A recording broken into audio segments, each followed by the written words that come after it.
সাইয়্যিদুনা আবু হুরায়রা রাদিয়াল্লাহু তাআলা আনহু তিনি বলেন যে আমি রব্বুল আলামিনের কসম করে বলছি, একদা এমন তিনি ক্ষুধার্ত হয়েছিলেন যে দিল মনে হচ্ছে মাটিতে লেগে যাবে। শেষ পর্যন্ত পাথরের টুকরা পেটে বেঁধেছিলেন। পাথরের টুকরা সাহাবায়ে কেরামগণ বাঁধতেন কেন জানেন? ওতে কি ক্ষুধা নিবারণ হবে, দূর হবে তার জন্য না, যাতে কোমরটা বাঁকা না হয়ে যায়, সোজা হয়ে যেন দাঁড়াতে পারে। এর জন্য সাহাবা এ কেরাম অনেকেই পেটে পাথর বেঁধে রাখতেন। তো সাইয়্যিদুনা আবু হুরায়রা রাদিয়াল্লাহু তাআলা আনহু বলেন যে আমি পেটে পাথরও বেঁধেছিলাম। বাড়ি থেকে বেরিয়ে আপনাদের সামনে যেমন রাস্তা, এই রকম রাস্তার ধারে তিনি দাঁড়ালেন। ওই রাস্তা দিয়ে সাহাবায়ে কেরামগণ যাতায়াত করেন। নবী পাক সাহেবে লাউলাকের দরবারে সাহাবায়ে কেরামগণ আসেন। তো তিনি ওই রাস্তার ধারে দাঁড়িয়ে আছেন। তো দেখছেন যে ওই রাস্তা দিয়ে ইসলাম জগতের প্রথম খলিফা সাইয়্যিদুনা আবু বকর সিদ্দিক রাদিয়াল্লাহু তাআলা আনহু ওই রাস্তা দিয়ে চলে আসছেন। তো সাইয়্যিদুনা আবু বকর সিদ্দিক রাদিয়াল্লাহু তাআলা আনহুকে দেখে হযরত আবু হুরায়রা রাদিয়াল্লাহু তাআলা আনহু একটি কোরআন মাজিদের আয়াত পড়লেন। আবু বকর সিদ্দিক রাদিয়াল্লাহু তাআলা আনহু কোরআন শরীফের আয়াতটি শ্রবণ করলেন, তিনি চলে আসলেন। উনার মানসিকতা ছিল, উনার উদ্দেশ্য ছিল যে আমি এই আয়াতটি যদি পড়ি তবে উনি হয়তো আমার কিছু খাবারের ব্যবস্থা করে দিবেন। কিন্তু তিনি চলে আসলেন। কিছুক্ষণ পরে দেখছেন ইসলাম জগতের দ্বিতীয় খলিফা আমিরুল মুমিনিন হযরত উমর ফারুক রাদিয়াল্লাহু তাআলা আনহু ওই রাস্তা দিয়ে চলে আসছেন। একবার সুবহানাল্লাহ বলেন না, একটু জোরে বলেন না সুবহানাল্লাহ সুবহানাল্লাহ। ইয়া উমর ফারুক রাদিয়াল্লাহু তাআলা আনহু কার নাম? যে উমর ফারুক শুকিয়ে যাওয়া নীল নদকে নিজ হাতে পত্র লিখে প্রেরণ করার কারণে যে নীল নদ জারি হয়ে গিয়েছিল আজ পর্যন্ত শুকায়নি। সুবহানাল্লাহ সুবহানাল্লাহ। উমর ফারুক যদি কোন রাস্তা দিয়ে সকালবেলায় একবার যদি হাঁটতেন তো ওই রাস্তাতে সন্ধ্যা পর্যন্ত ইবলিস শয়তান যেত না। উমর ফারুক এর সময়কালে যদি পৃথিবীতে ভূকম্প আরম্ভ হতো, জালজালা আরম্ভ হতো, আর যদি উমর ফারুক রাদিয়াল্লাহু তাআলা আনহু পায়ের যদি লাথি মেরে দিতেন তো কসম খোদার সঙ্গে সঙ্গে ভূমিকম্প বন্ধ হয়ে যেত। উমর ফারুক সময়কালে যদি পাহাড়ি আগুন লেগে যেত, আর সেই পাহাড়ি আগুনকে যদি তার ব্যবহারকৃত চাদরকে পতাকার ন্যায় দেখিয়ে দেওয়া হতো, সঙ্গে সঙ্গে পাহাড়ি আগুন নিস্তব্ধ হয়ে যেত। সুবহানাল্লাহ সুবহানাল্লাহ। একটু জোরে বলেন না। ও উমর ফারুক রাদিয়াল্লাহু তাআলা আনহু যাকে, যার ব্যক্তিত্বকে দেখে কাফেরদের কলিজা কেঁপে যেত। এই মুছটা উমারে ফারুক রাদিয়াল্লাহু তাআলা একটু বড় ছিল, এই দাড়ির সঙ্গে মিলানো ছিল, আর ছাতি কমপক্ষে 36 ইঞ্চির বেশি, তেমনি টলফিকার ছিল। রাস্তায় যখন তিনি বের হতেন তো বিধর্মীদের কলিজা কেঁপে যেত। আজিজানে মোহতারাম, বৌমারে ফারুক রাদিয়াল্লাহু তাআলা আনহু তিনি চলে আসছেন। তো সাইয়্যিদনা আবু হুরায়রা রাদিয়াল্লাহু তাআলা আনহু একটি কোরআন মাজিদের আয়াত পড়লেন, তিনিও আয়াতটি শুনে চলে আসলেন। মানসিকতা কি ছিল? যে আয়াতটি শোনার পর যদি আমাকে দুটো খাবার যদি দেন, খাবারের ব্যবস্থা যদি করে দেন, কিন্তু হলো না। চলে আসলেন, দাঁড়িয়ে আছে। কিছুক্ষণ পর দেখতেছেন আমার আনিসে বেকাসা সৈয়দে কাউন মাকা বেকাসুকে কাস বেসাহারুকে সাহারা বেচারুকে চারা গরিবুকে হামি ইয়া তুমি কাবালি শাফিউল মুযনিবিন রাহমাতুল লিল আলামিন, আমার দয়ার নবী মায়ার নবী ওই রাস্তা দিয়ে চলে আসছে। নবী আমার আবু হুরায়রাকে দেখে মুচকি হাসছে। সুবহানাল্লাহ, সুবহানাল্লাহ, জোরে বলেন না। আবু হুরায়রাকে দেখে নবী আমার মুস্কুরালেন। মুস্কুরা অর্থ হচ্ছে মুচকি হাসলেন। নবী যখন মুচকি হাসতেন তো দুই হোঁট মোবারক একটু সরে যেত, আর এই সম্মুখের দুটো দান মোবারক কিছু অংশ প্রকাশিত হতো। আর নবী যখন মুচকি হাসতেন পবিত্র দান মোবারকের এ আলো পৃথিবীতে যখন পড়তো তো অন্ধকারাচ্ছন্ন স্থানে যদি নবী আমার মুচকি হাসতেন তো কসম খোদার অন্ধকারাচ্ছন্ন স্থান আলোকিত হয়ে যেত। সুবহানাল্লাহ, সুবহানাল্লাহ। ও আমার দয়ার নবী মায়ার নবী। একদা মায়েশা সিদ্দিকা রাদিয়াল্লাহু তাআলা আনহা বলেন যে আমি রাত্রি কালে বসে কাপড় সেলাই করতেছিলাম, আর কাপড় সেলাই করতে করতে আমার হাত থেকে সুইটি পড়ে যায়। কোনো প্রদীপ ছিল না, কোনো আলোর ব্যবস্থা ছিল না।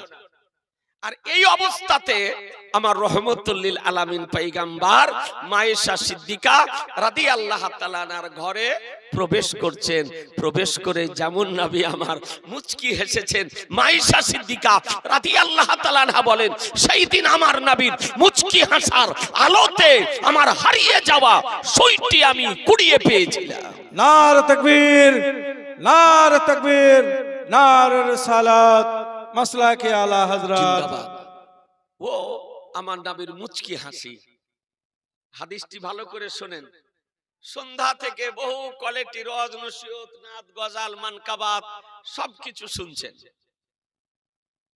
ব্রেনে সেভ রাখেন নবীর হাদিস। আমার দয়ার নবী মায়ের নবী রহমতের নবী নবী বললেন আবু হুরায়রা আমার সঙ্গে এসো।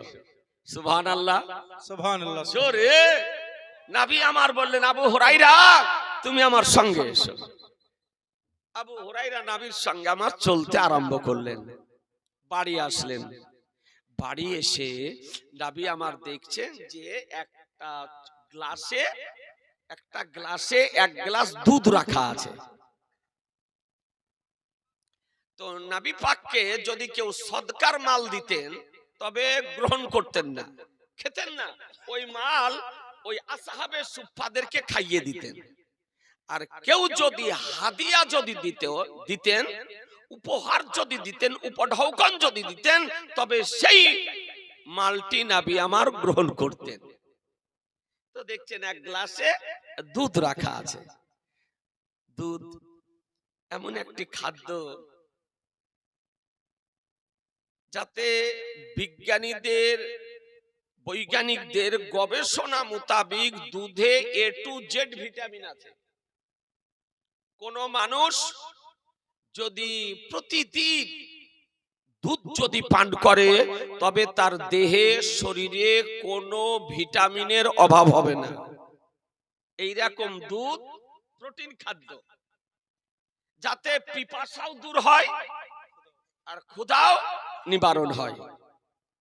আগে তো আমাদের গ্রাম অঞ্চলে প্রায় বাড়িতে আপনার গরু দু একটা করে থাকতো, একটু দুধ খেত। আজকাল তো প্রায় জিনিসই ভেজাল, নির্ভেজাল জিনিস পাওয়া খুব কঠিন, নাকি বলছেন? হ্যাঁ, প্রায় জিনিসেই ভেজাল। এই রকম হচ্ছে দুধ, প্রোটিন খাদ্য। আমার নবী দুধ পান করতেন, দুধ খেতেন, দুধ খেয়েছেন।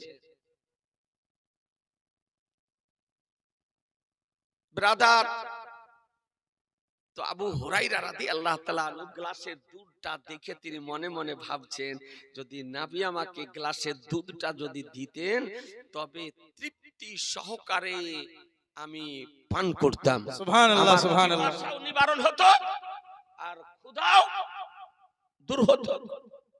মনে মনে ভাবছেন। তো আমার রহমতুল লিল আলামিন পয়গম্বর দুনু জাহানের মালিক ও মুক্তার নবী বলছেন, আবু হুরায়রা, আসহাবে সুফফাদেরকে ডাকো, আসহাবে সুফফাদেরকে ডাকো।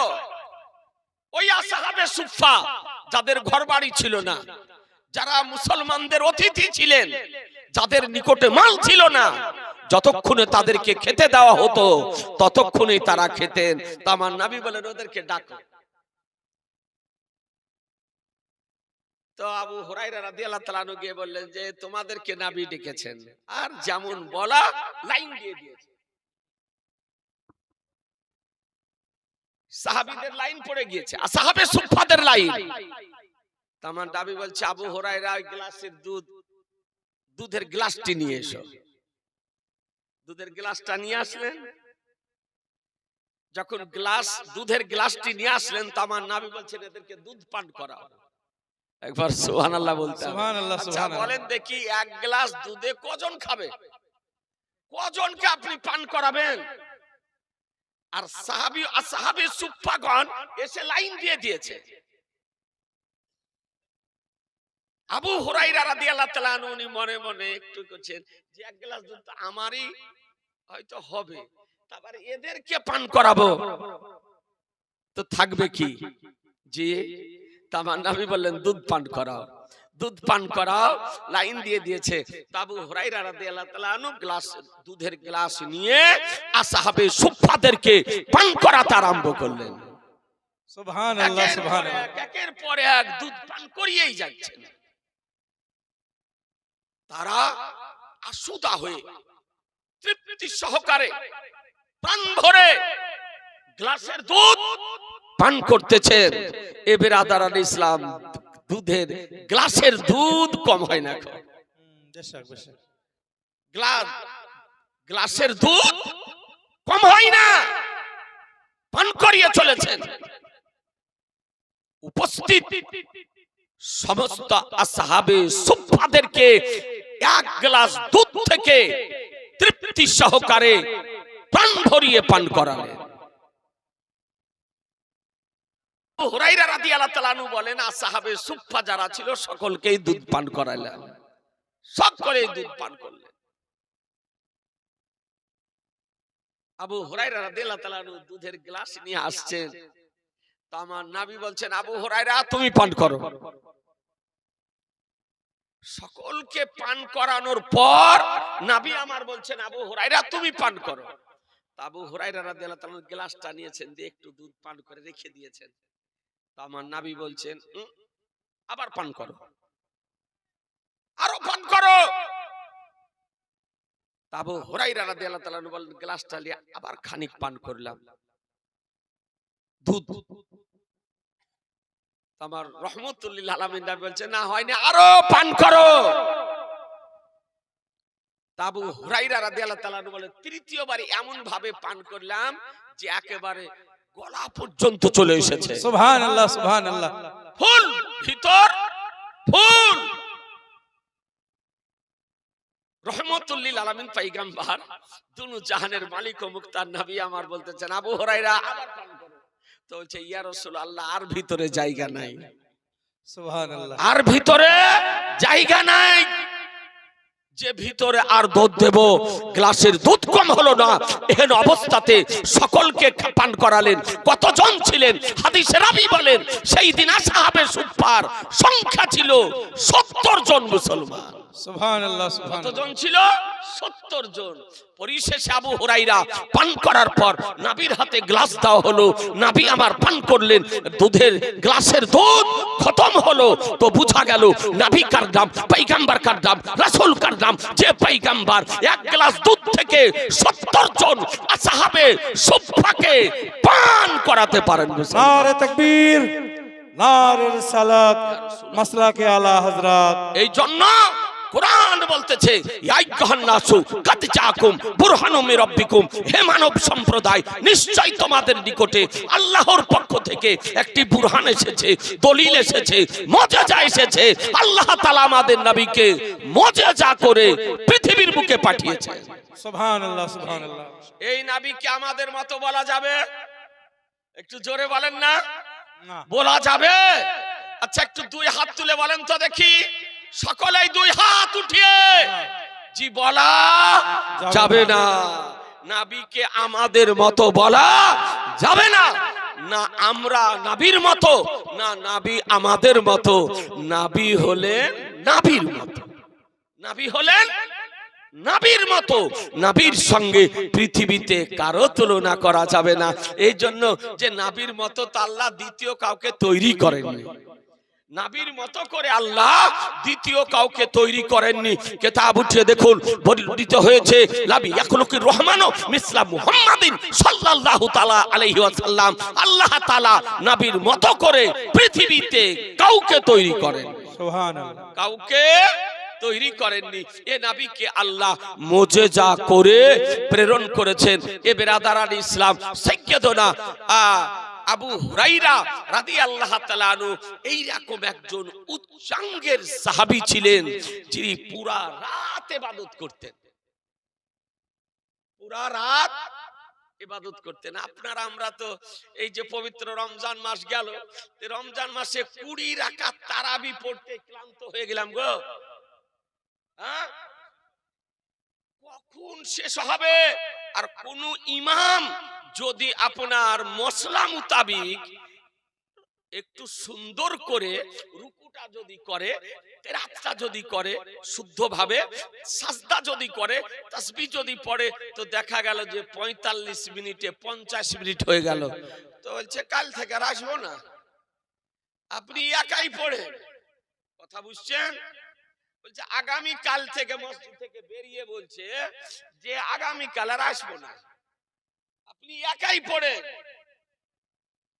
5G ফেল, জি টাওয়ার ধরে না, না রুকু করা যায়, না তাসবিহ পড়া যায়, না সাজদা করা যায়। মনে হচ্ছে যে তারাবি মানে একটা খেলা। জি একটা ইবাদত, গুরুত্বপূর্ণ ইবাদত। আজকে 20 রাকাত তারাবি একটা বিশেষ ইবাদত আল্লাহ আমাদেরকে দান করেছেন। আজিজানে মুহতারাম, বছরে একটি মাস এই 20 রাকাত তারাবি পড়তে ক্লান্ত। আর আবু হুরায়রা রাদিয়াল্লাহু তাআলা আনহু পুরা রাত ইবাদত করতেন। একটু সুবহানাল্লাহ বলেন। সুবহানাল্লাহ সুবহানাল্লাহ। নবীর চেহারা দর্শন করার পর, নবীর সান্নিধ্য লাভ করার পর, নবীর নৈকট্য লাভ করার পর আজকে সারা রাত ইবাদত করতেন মুসলমান। উঠিয়ে দেখুন হাদিস শরীফ। হাদিস শরীফে বর্ণিত হয়েছে যে একদা আমার দয়ার নবী, মায়ার নবী, রহমতের নবী, এই সুবহানাল্লাহ কাগজ তো ভুলে গেছে, 4 দিগ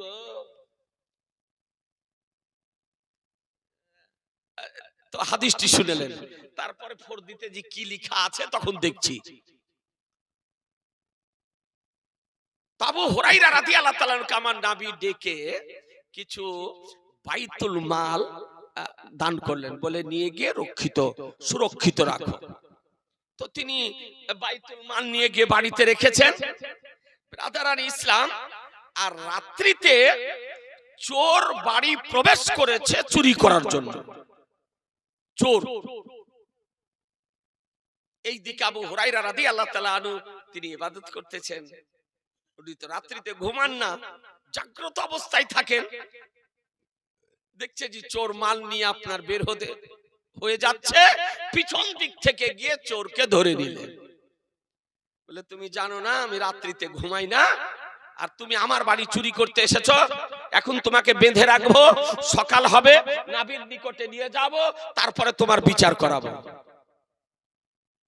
তো চোর মাল রেখে দিয়ে বলছে যে আবু হুরায়রা ভাই আমাকে ছেড়ে দাও, আর চুরি করতে আসবো না, আর চুরি কোনোদিন করতে আসবো না, আমাকে ছেড়ে দাও।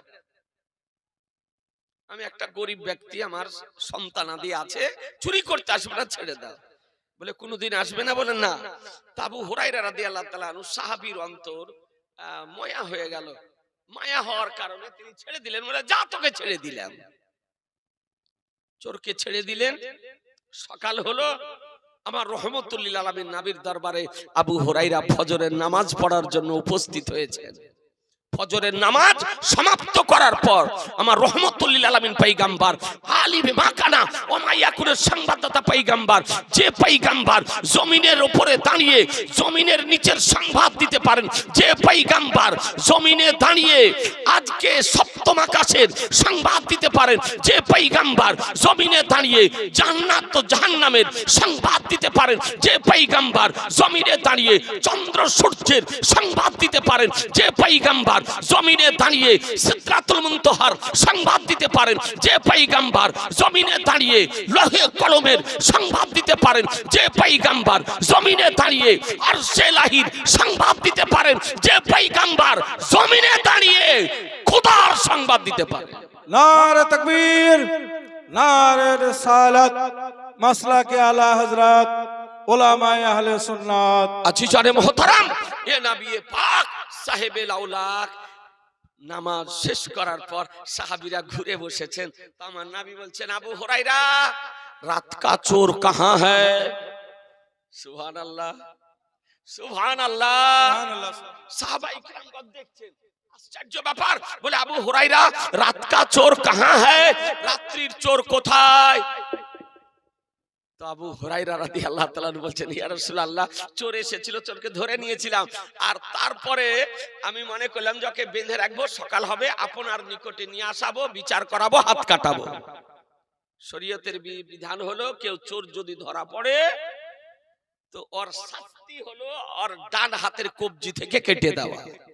এখন চোর হারিয়ে গিয়েছে আপনার, জি সিন্ধ কাটা চোর নাই, ডাকাতি করা ডাকাত নাই, এখন আপনার পকেট মারটা আছে, বাসে ট্রেনে পকেট মারা আছে, আর বড় বড় ডাকাত বেরিয়েছে মোবাইলে, আপনার বড় বড় চিটার বেরিয়েছে মোবাইলে।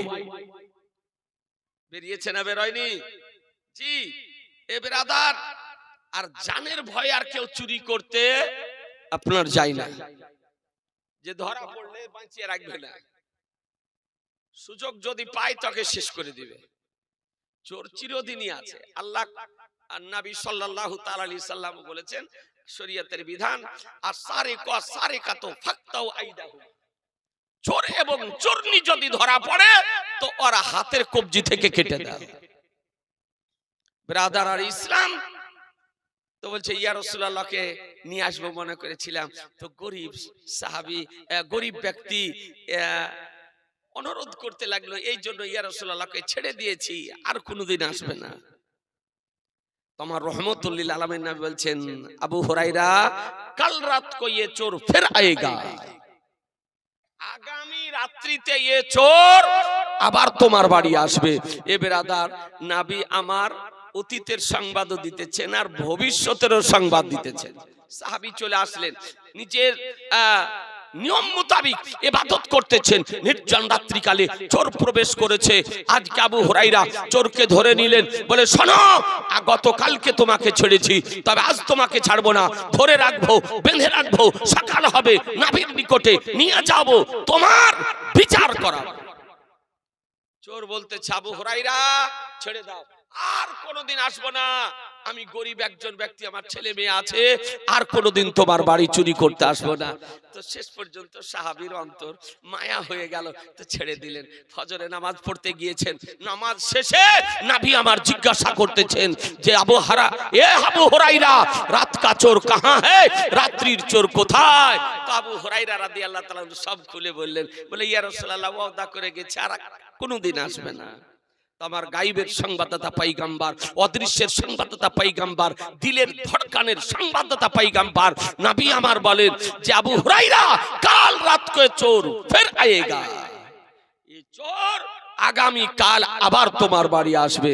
এ বেরাদার, তৃতীয় রাত্রিতে আবার তিনি ইবাদত করতেছেন, আর সাহাবী রাসূল আর চোর প্রবেশ করেছে, মাল নিয়ে বেরিয়ে যাবে। এহেন অবস্থায় পিছন দিক থেকে চোরকে ধরলেন, বলে শোনো, দুদিন তোমাকে ছেড়েছি, আজ তোমাকে ছাড়বো না, আজ তোমাকে নিয়ে যাব নবীর নিকটে নিয়ে গিয়ে বিচার করাবো।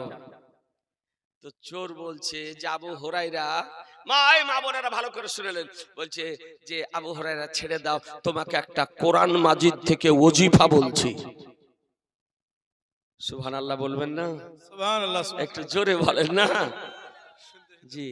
90টি নেকি হবে, একবার সুবহানাল্লাহ যদি বলেন তো 90টি নেকি হবে, আর আল্লাহু আকবার যদি একবার বলেন তো 80টি নেকি হবে। তাহলে সুবহানাল্লাহ বলাতে, আল্লাহু আকবার বলাতে লাভ আছে না নাই? জি। জালসাতে আসাতে লাভ না লস? লাভ। এই বসে আছেন অস্থায়ী জান্নাতের বাগানে, জালসা শেষ, প্যান্ডেল খুলে নিবে, যেমনকার জায়গা তেমনি থাকবে, কিন্তু যতক্ষণ পর্যন্ত এই জায়গাতে, এই স্থানে কোরআন ও হাদিসের আলোচনা হবে নবীর ভাষাতে, এই জায়গাটিকে জান্নাতের বাগান সমূহের মধ্যে একটি বাগান বলা হয়েছে। মুসলমান, জালসা করা যায়, ওরস করা যায়, কিন্তু জালসা ও ওরসে মেলার ব্যবস্থা করা না জায়েজ, হারাম। মুসলমান, জালসার মেলার ব্যবস্থা করা যাবে না। যারা করবে তাদের পাপ হবে, যে জায়গা দিবে তার পাপ হবে, যারা সমর্থন করবে তাদেরও পাপ হবে, আর যারা ঘোরাঘুরি করবে তাদেরও পাপ হবে। কিছু কমিটি বলছে মেলা না বসতে দিলে জালসা জমে, জালসাতে 10টা মানুষ আর মেলাতে হলো আপনার 2000 মানুষ। তো তুমি মেলা লাগার জন্য করেছো না জালসা করার জন্য করেছো? কোরআন বলল মা তাকুম রাসূলু ফাখুযুহু ওয়া মা নাহাকুম আনহু ফান্তাহু, রাসূল যা প্রদান করেন তা গ্রহণ করে নাও, আর তিনি যা বারণ করেন তা থেকে বিরত থাকো। আমি অনুরোধ করব, জালসার ব্যবস্থা করেন, ওরসের ব্যবস্থা করেন, আর মেলা করা বন্ধ করেন। এতে জালসাতে লোক কম হোক আর বেশি হোক, ঠিক এসে আপনার জালসাতে বসবে। যখন ঘোরার জায়গা পাবে না তখন কি করবে? এসে আপনার জালসাতে বসবে, চল একটু শুনি না, কি বলছেন? আর যখন যুবক ইয়ং, এটা বয়স, আর সাবাবন ইসফুত জুনুন, জওয়ানিটা হলো মানুষের পাগলামির অর্ধেক। কোরআন বলল মা তাকুম রাসূলু ফাখুযুহু ওয়া মা নাহাকুম আনহু ফান্তাহু, রাসূল যা প্রদান করেন তা গ্রহণ করে নাও, তিনি যা বারণ করেন তা থেকে বিরত থাকো। আরে মডেল যদি বানাতে হয় রাসূলুল্লাহকে মডেল বানান, তবে ইহ জগত মঙ্গল হবে, পরজগত মঙ্গল হবে। জি, অনুরোধ করে বলি, যুবকদেরকে বলি, বাপু পাবজি খেলিও না, ফ্রি ফায়ার খেলিও না, গেম খেলিও না, লুডো খেলিও না, ক্যারাম বোর্ড খেলিও না, তাস খেলিও না।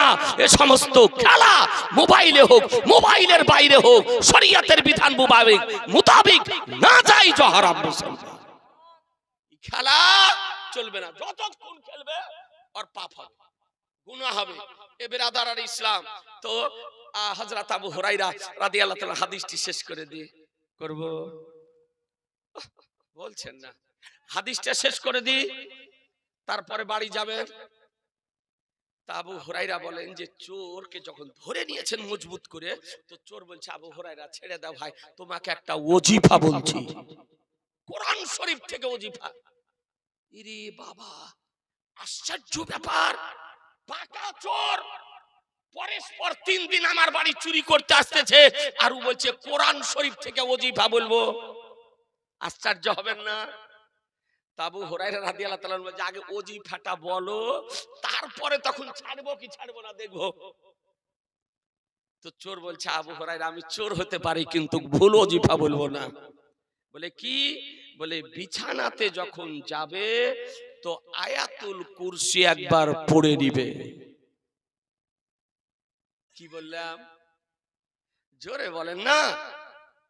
আয়াতুল কুরসি। এ মা বোনেরা ভালো করে শোনেন, আয়াতুল কুরসি একটা 10 টাকার নামাজ শিক্ষাতে পাবেন।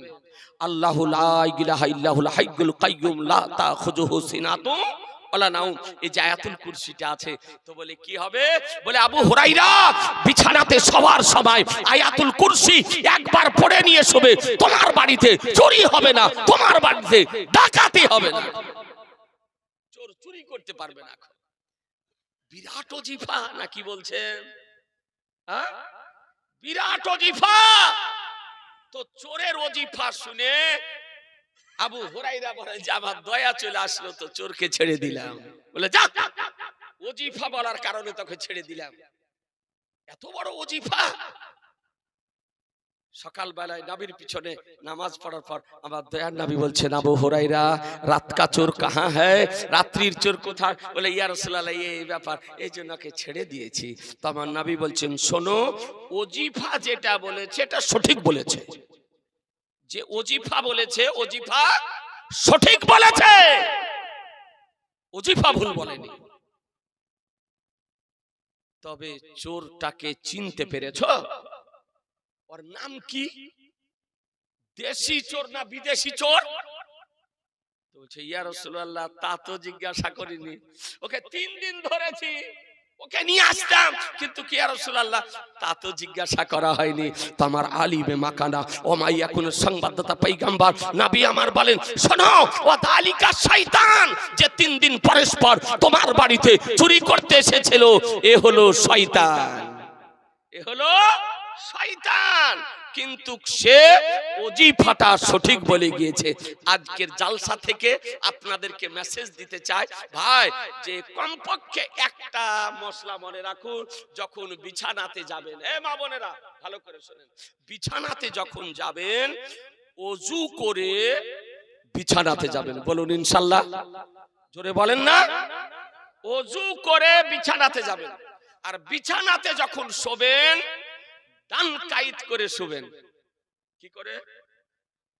ডান কাইত করে বিছানাতে শুবেন, আর শোয়ার দোয়াটা পড়ে নেবেন। তারপরে কমপক্ষে একবার দরুদ শরীফ, তারপরে আয়াতুল কুরসি একবার, তারপরে একবার দরুদ শরীফ পড়ে আপনি বিছানাতে শোবেন। আল্লাহ আল্লাহ করতে আল্লাহ তাআলা আপনার বাড়ির হেফাজত করবে মুসলমান।